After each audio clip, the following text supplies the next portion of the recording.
হে যুবক, যদি তুমি মানুষের কল্যাণ, সমাজের কল্যাণ, কারো কোনো উপকার যদি করতে নাও পারো, আপনা তো বন, নিজের ভালোটুকু তো করো, নিজের কল্যাণটা তো কমপক্ষে ভাবো, নিজেরে কমপক্ষে সুন্দর বানাও।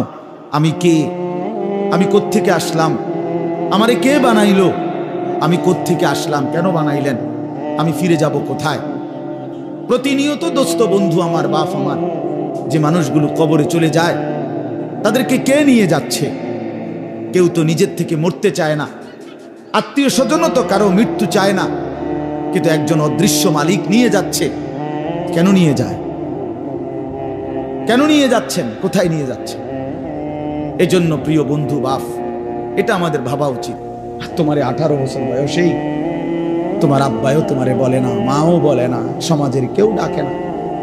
তোমার পতন, তোমার ধ্বংস, তোমার বরবাদি, তুমি নারী দেখতে দেখতে ধ্বংস হয়ে যাইতেছ, ছবি দেখতে দেখতে, বেঈমান কাফেরদের মতো সাজতে সাজতে সাজতে সাজতে, চুল পান, শার্ট পোশাক লেবাস, চলা ফেরা উঠা বসাতে কাফের মুশরিকদের মতো হতে হতে ধীরে ধীরে একটা সুন্দর ছেলে, একটা সুন্দর জওয়ান মুসলমানের একটা তাগড়া ছেলে চোখের সামনে কি হয়ে যেতেছে? নষ্ট হয়ে যায়। এই সমাজ তাকায় তাকায় দেখতেছে।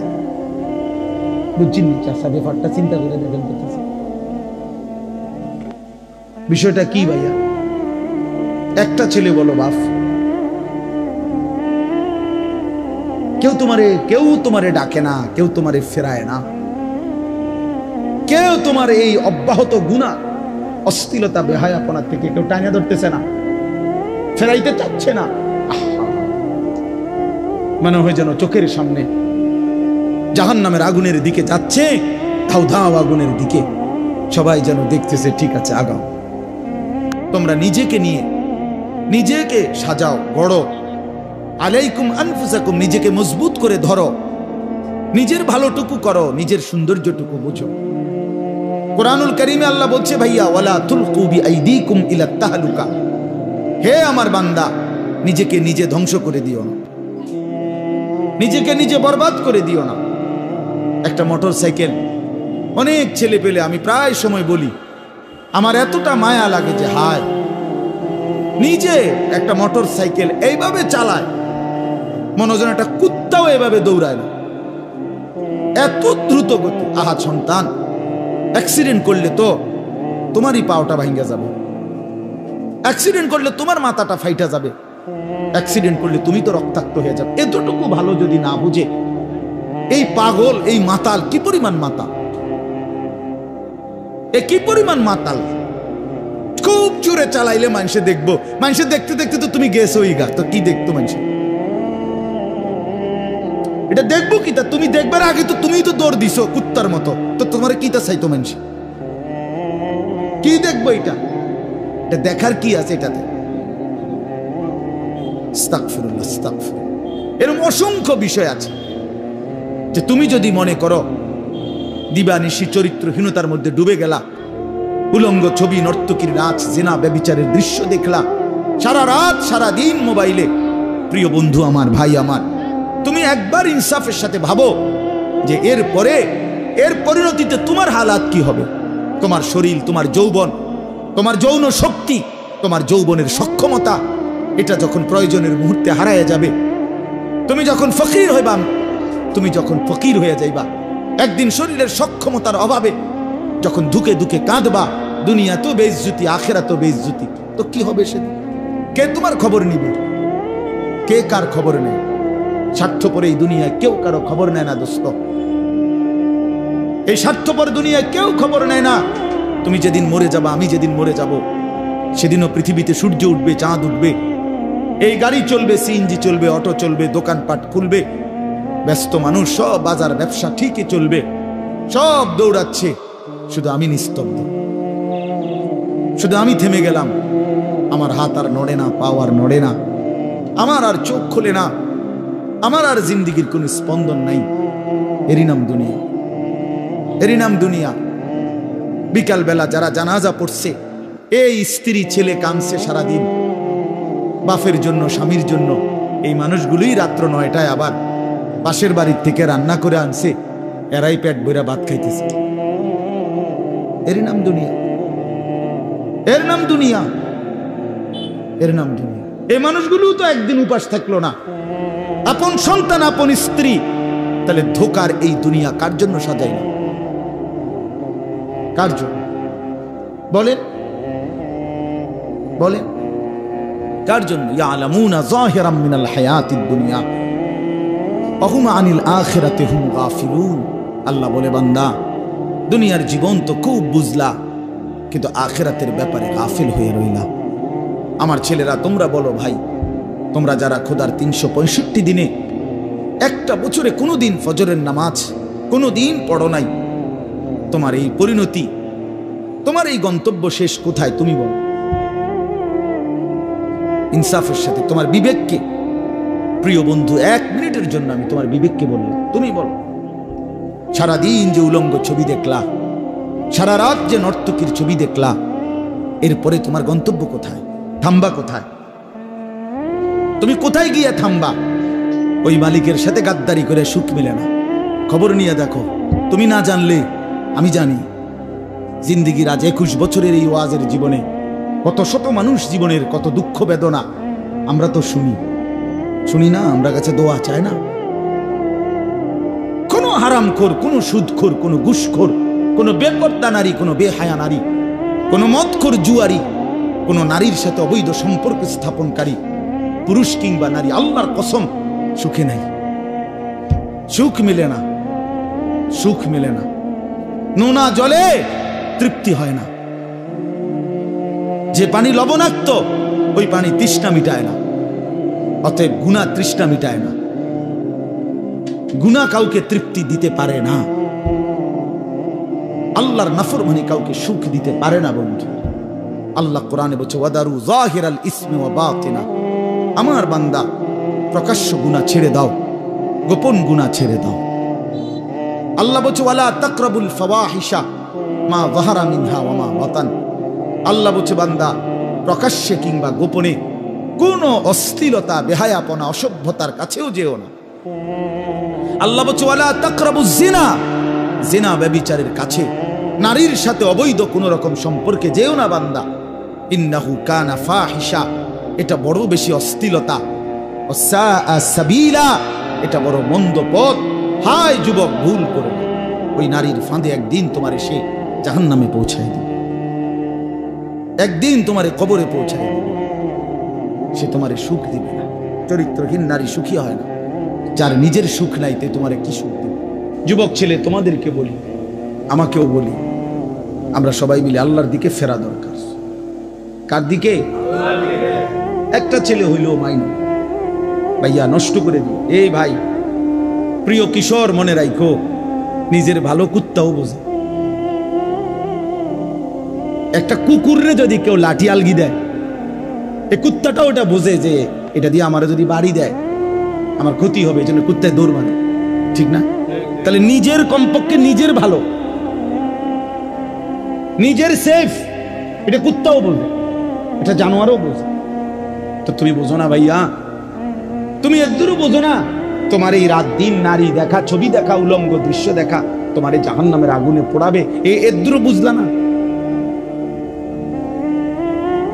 তোমার এই লাগাতার নামাজ না পড়া এই জীবন যে তোমার শেষ পর্যন্ত জাহান্নামে নিবে, একদূরও বুঝলা না? হায় হায় হায়, নিজের ভালোটাই তো কমপক্ষে বুঝলা না। কেমনে বললে বুঝবা? আমি তো আমার সবটুকু চেষ্টা করি, আমার জিন্দিগির ফিকির এটা মিশন। কিশোর যুবক ছেলে বদলাবে, ওরা দিনদার হবে, ওরা সেজদা দিবে আল্লাহকে। এক যুবক যখন সেজদা দেয়, আল্লাহ তাআলার আরশ নড়ে ওঠে। আল্লাহ তাআলা আরশ আজিম থেকে বলে, যুবক আমার সেজদা দিলি, যা, আমি ওয়াদা দিলাম তোরে এই আরশের নিচে ছায়া দেব। তুই আসবি যুবক হাসরের ময়দানে, আমি তোরে আরশের নিচে ছায়া দেব। শাবুন নাশাআ ফি ইবাদাতিল্লাহ। নবীজি বলেন, যে যুবক তার যৌবন কালটা আল্লাহর ইবাদতে বেড়ে উঠছে, আল্লাহ রাসূল সাল্লাল্লাহু আলাইহি ওয়াসাল্লাম বলেন, আল্লাহ তাআলা তাকে আরশের নিচে ছায়া দেন। ইউযিল্লুহুমুল্লাহু ফি যিল্লিহি, আল্লাহ নিজের আরশের ছায়ায় ছায়া। সুবহানাল্লাহ। এজন্য যুবকের সিজদা বড় দামি সিজদা, নওজোয়ানের সিজদা বড় দামি সিজদা। এজন্য তোমরা হিম্মত করো। ওই ছেলেটাকে বলো ভাই, ওই ছেলেটাকে, ওই অসভ্য ছেলেটাকে বলো মোবাইল বন্ধ করতে। বেটা তুমি এতে উঠে যাও বেটা, এই বেটা অপদার্থ কোথাকার বেটা। চিন্তা করছেন নি? ওরে দুইবার বললাম। আর এইটাই জীবন। কিছু ছেলে পেলের জীবন এমনই, এরা এত শক্ত হয়। এর আর কত হইলো, হুজুর তোর আব্বাও যদি কয় আমি লড়তাম না, আমি যেমনি আছি। হ্যাঁ, এটা সাংঘাতিক, জানেন না?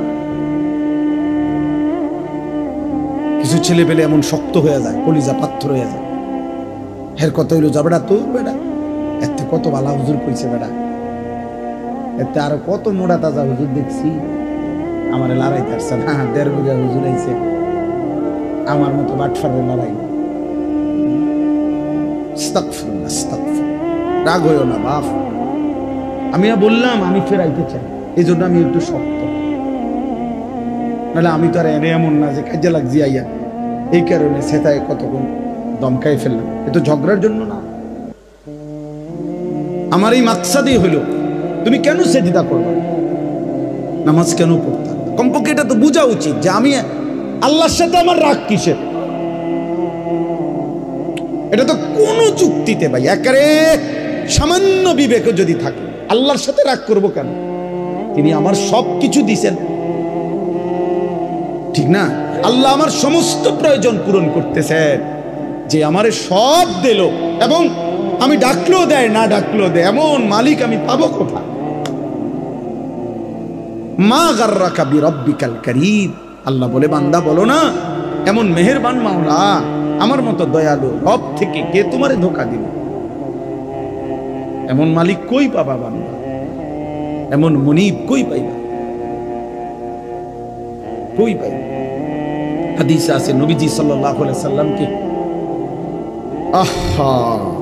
আল্লাহ তাআলা বলছে, বন্ধু আমার কোন বান্দা যদি 90 বছর পরেও জীবনের সব গুনাহ ছেড়ে দিয়ে আর করবে না ওয়াদা দিয়ে, 90 বছর বয়সেও যদি রাতের অন্ধকারে কোনোদিন চোখের পানি ফেলে, এক ফোঁটা চোখের পানি ফেলে গুনাহ ছেড়ে দিয়ে আর করবে না ওয়াদা দিয়ে আমার কাছে যদি মাফ চায়, দোস্ত আমি ওয়াদা দিলাম, কসম বন্ধু, আমি এমন 90 বছরের বুড়া তার গুনাহ সব মাফ করব।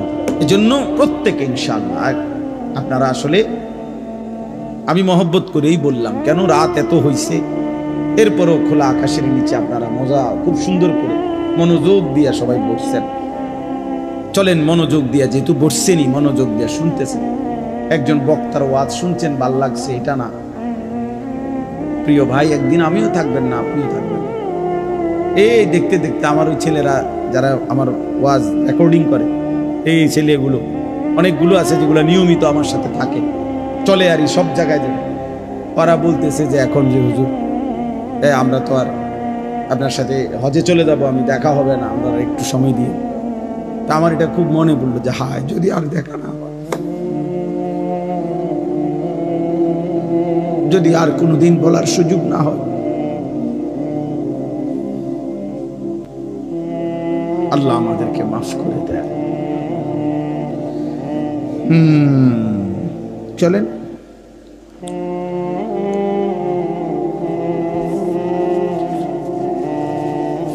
এজন্য যুবক ছেলেরা বলো ইনশাআল্লাহ, হিম্মত করো যে নামাজ পড়বানি ভাই ইনশাআল্লাহ। ছেলেরা বলো, ছেলেরা তোমরা বলো ভাই, বলো ইনশাআল্লাহ। আগামী দিনে সেজদাওয়ালা যুবক লাগবে, বলো ভাইয়া, ছেলেরা বলো। বাবা তুমিও বুঝো, আমিও বুঝি যে তুমিও মরে যাবে, আমিও মরে যাব। এটা সহজ কথা দোস্ত, তোমারও শেষ আছে, আমারও শেষ আছে। আসলেও মরে যাবে, কাঁদলেও মরে যাবে, এটা সবাই আমরা বুঝি। আমরা যে আল্লাহ তাআলার কাছে ফিরবো, এই ব্যাপারে সবাই আমরা বুঝি। তো কাজে আমরা যেহেতু এই সাইড প্রত্যেকেই বুঝতে চেষ্টা করি, আমার একটা নিজস্ব দুনিয়ার চিন্তা চেতনা আছে, আমি পড়ালেখা করব, চাকরি করব, ব্যবসা করব, বিদেশ যাব, যেটাই হোক, একভাবে না একভাবে আমরা নিজেকে নিজে নিয়ে ভাবি কেমনে আমার দুনিয়া চালানো যায়, কেমনে আমার জীবন গড়া যায়। তাহলে একজন বিবেক হিসাবে, বুদ্ধিমান হিসাবে, যেহেতু দুনিয়া আমারই অংশ, তো আখেরাত তো আমারই অংশ, তো উচিত দুইটা একসাথ করা। দুইটা একসাথ করলেই তো ভালো। এটা তো একটা সহজ কথা, সহজ কথা।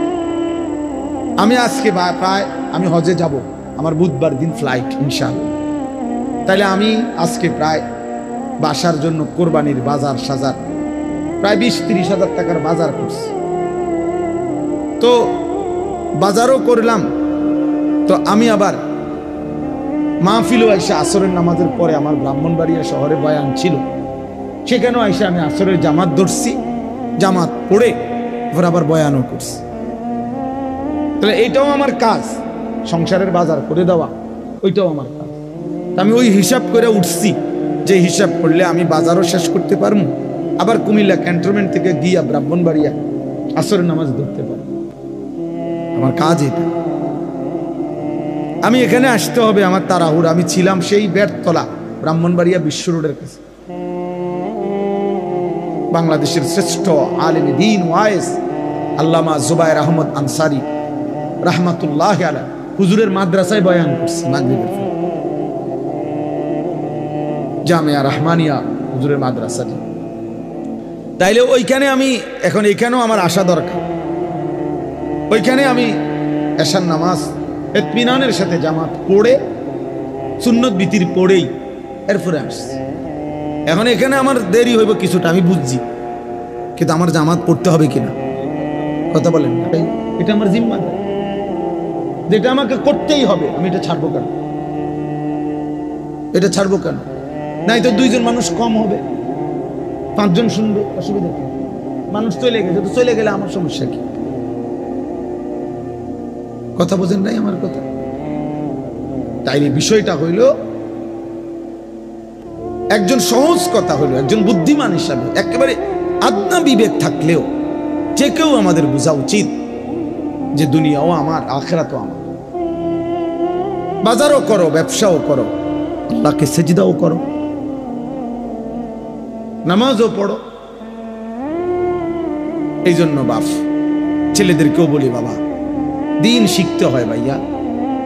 তোমরা অনেক ছেলে আসো যারা মা বাবাও গাফেল, তোমরা নিজেরাও গাফেল। তোমরা ইসলামকে একটা খামখেয়ালি মামুলি বিষয় মনে করো, মন মতো নামাজ পড়ো। অনেক ছেলে আছে তোমরা ফরজ গোসল কেমনে করে জানো না, অথচ তোমাদের বীর্যপাত হয়। কিন্তু তোমরা ফরজ গোসল, শরীয়তে নির্ধারিত পদ্ধতি আছে, শুধু পানিতে ডুবাইলেই গোসল ফরজ আদায় হয় না। শরীয়তে নির্ধারিত নিয়ম আছে, ওই নিয়মে যদি কেউ ফরজ গোসল না করে, সে 100 সে নাপাক, অপবিত্র। এবার সে যদি কাবা শরীফের ছাদে দাঁড়াইও নামাজ পড়ে, আল্লাহর কসম তার নামাজ কবুল হবে না, তার জুমার নামাজও হবে না, তার জানাজার নামাজও হবে না, কিছু হবে। তাহলে দিন শিখতে হবে, ইসলাম শিখার জন্য, দিন শিখার জন্য জরুরি, এটা জরুরি। এটা বলে কিছু লোক মাদ্রাসায় পড়ে, ওনাকে ভাল লাগছে, ওনারা মাদ্রাসায় পড়ে, ওনারকে ভাল লাগছে, ওনারা স্কুলে পড়ে, ওনারকে ভাল লাগছে, ওনারা কিন্ডারগার্টেনে পড়ে, যে জেনে ভাল লাগে পড়বো না। এটা মস্কারি না, কোরআন কোনো মস্কারি না। যে যার যেটা ভাল লাগে, যার মন চায় কোরআন শরীফ পড়ুক, যার মন চায় বাংলা পড়ুক, যার মন চায় ইংরেজি পড়ুক, না না, এটা এরকম একটা বিষয় না। এটা আমার ইবাদত। কোরআন শরীফ পড়া এটা শুধু একটা পড়া না দোস্ত, এটা একটা ইবাদত। কোরআনুল করিম তেলাওয়াত করা একটা কি, বাংলা রিডিং পড়া ইবাদত, অঙ্ক করা ইবাদত। তাই এটার সাথে এটার মিল আছে কি? এই জন্য নীরবে আলহামদুলিল্লাহ অনেক সুন্দরভাবে বসছেন সবাই, বাবারাও বসছেন, ছেলেরা তোমরাও বসছো। বাপ বুঝতে শেখো, দিন শেখা দরকার। আখেরাত আমি বুঝি নাই বললেই আখেরাত নাই এমন না ভাইয়া, আমি খেয়াল করি নাই বললেই আখেরাত হবে না, বিষয়টা এমন না। তুমি হয়তো ভাবতেই পারো যাই বুঝি নাই হুজুর, আমরা স্কুলে পড়ছি, এত কিছু কি আর আমরা জানি? দোস্ত, এই সমস্ত এই সামান্য কথায় আখেরাত টিকবে না। অনেক চাচারা আছেন, আপনারাও বলেন হুজুর আমরা গ্রামের মানুষ, মূর্খ সুরক্ষ মানুষ, আমরা এত কিছু টোয়াইলি কি আর হইব, আমরা কি আর পারব? এই সমস্ত কথা বললে খোদার কসম বাবা আখেরাত টিকবে না। হাসরের ময়দান ফাইজলামির জায়গা না, আপনার মস্কারি না, এটা সাদওয়ান না। আপনি গপ মারবেন বইয়া বইয়া, ফালতু কথা বলবেন, মস্কারি করবেন, জি না।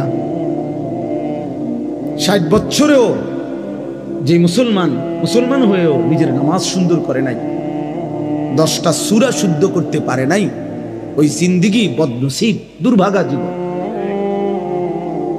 ওই চাচাও বদনসিব, ওই দাদাও বদনসিব, বেটা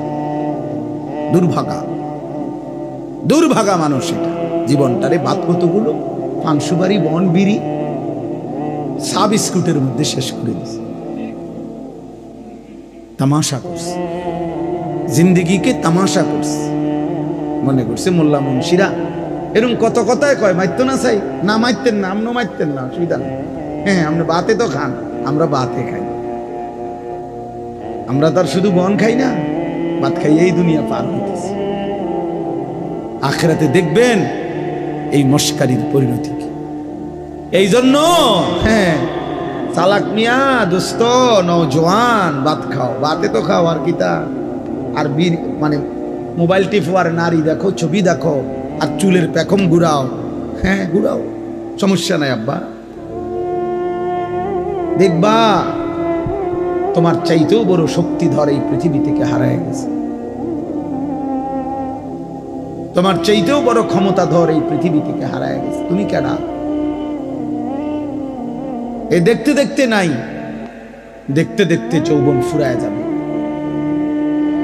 দেখতে দেখতে এই শক্তি সামর্থ্য ফুরিয়ে যাবে, ফুরায় যাবে।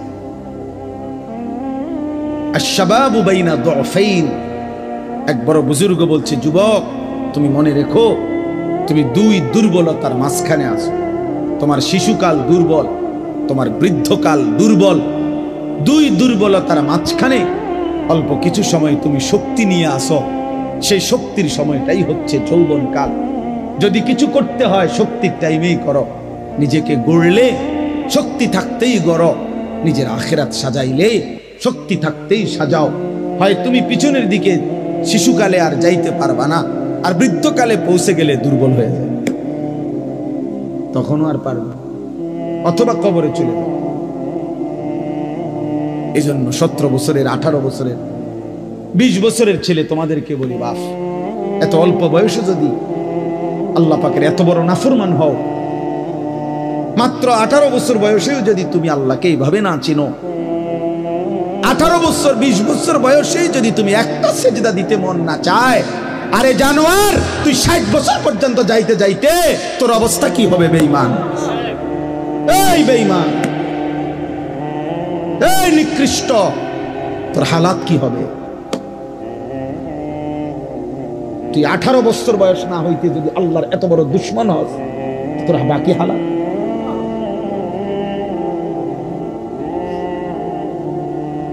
বিশ বছর না আইতেই যদি তুই এত নারী দেখে ফেলো, এত উলঙ্গ ছবি দেখো, জানোয়ার, বাকি জীবন তাহলে কি দেখবা? হাইওয়ান বলো, বাকি হায়াত কি দেখবা? তাহলে যা দেখার তো সব দিক খেলেছে। এরপরে কি করবা? এত কম বয়সে এত নারী,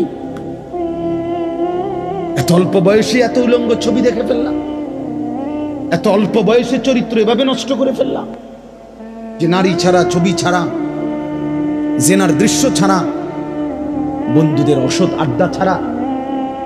ওই দেখেন, ওই অপদার্থের দিকে দেখেন, ওই দেখেন ওই অপদার্থ কি করে।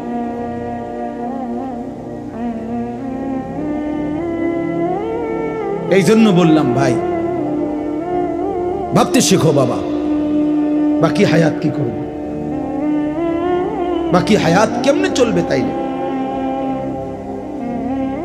এত কম বয়সে যদি কেউ এত চরিত্রহীন হয়, তারা সামনের হালাতটা কি বলে। 40 বছর পুষতে পুষতে তার অবস্থা কি হবে, 60 বছর, 365 দিন, যে কোনো দিন খোদার 1 বছরে ফজরের নামাজ পড়ে নাই, পরে আর আল্লাহ মনে করাই দিবে কি? বুঝো নাই ভাইয়া? 1 বছর যারে আল্লাহ ভুলাই গেল, তো তোমারে আর মনে করাবে কে? কে আছে তোমার এরপরে? আর যে সময় তোমার মাথার উপরে বাবা দাদা তাদের ছায়া আছে, তখনই যেহেতু তুমি আল্লাহ ভুলে গেছো, তো যখন তোমার বাপ মরে যাবে, দাদা মরে যাবে, মা মরে যাবে, তখন তোমার আল্লাহর কথা মনে করাই দিবে।